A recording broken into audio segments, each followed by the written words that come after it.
waxaa si rasmi ah xariga looga jaray xafiiska ururka daryeel khaatimo dalka iyo dadka kaasi oo laga soo dhisay qurbaha iyadoo maantana si rasmi ah xafiiskiisii looga furay magaalada Taleex iyadoo markaasna ay ka soo qayb galeen mas'uuliyiin kala gedisan gudoomiyaha ururka daryeel warbixisay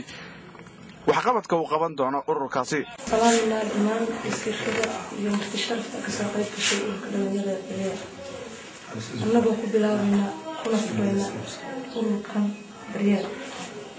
ee hoosta ururka furtay Xafis annagu ururka daryeel waxaan aasaasnay shay toos saddexaad tusaalay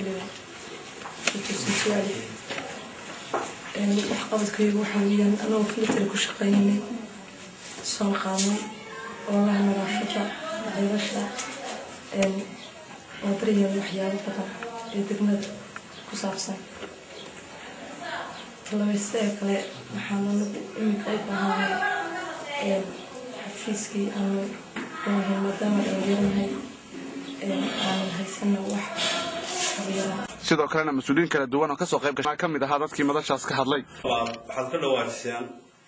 shaqooyinka mission statementkeena inay ugu baahan tahay kulli saada sheegaysaan hawlaha caafimaadka hawlaha nadaafadda oo kale sanitationka iyo wixii la midka sidii caadada hay'adda lagu yaqaanay haweenka iyo dhalinyarada lagu dib baynu isugu dabayn doonaa wax badan oo sarfi doonaa hadiiba shaqooyinkiina soo galaan kuwa caafimaadka marka ana weynu wada shaqayn doonaa ka wada hadli doonaa waxaan idinku baraarujinaya idinla sheegaya inuu ururkiinu noqdo mid wax qaban aanu noqon mid muxuu ahaa cid kala tartamaya ama muxuu ahaa madmadow laga arko waxqabadka tartana waa lagu kala horumaraya aad baan ugu faraxsanahay waana hubaa runtii dad wax qaban kara ama urur wax qaban kara inaad tihiin sababtu waxa weeyaan innaga ishoogsi reer Taleex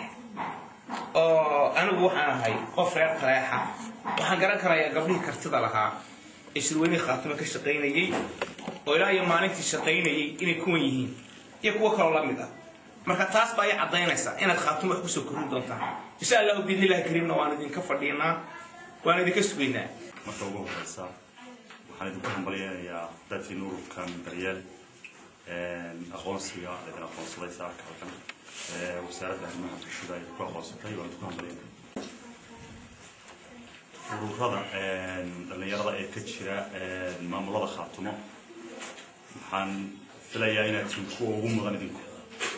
sababtoo ah meeshii lagu sameeyey khaatimo kuwii dhinac ordayay caawinayay wax ka sameeyay ururada dhalinyarada ee Taleex marka idinku mudnaan waxa leedahay mudnaan gaar ah oo aan lahayn isteedada kale ama meelaha kale ee khaatimo ururku marka ugu horeysa anagu way soo dhaweynayna waa in soo dhaweynayna waa jecel lahayn inaad nala shaqaysaan anaguna aan idin caawino wixii gaara aad u baahataan baahidiina degdega ama wixii macluumaad ay bixinaysaan wasaaradda arrimaha bulshada ayaa gaar idin siila ayaa u hoos tagtaan arrimo guud ahaan waynu wada shaqaynaynaa oo wada shaqayn baa naga dhaxaysa maxamed cismaan cabdinuur telefishinka caalamiga Soomaali Channel Taleex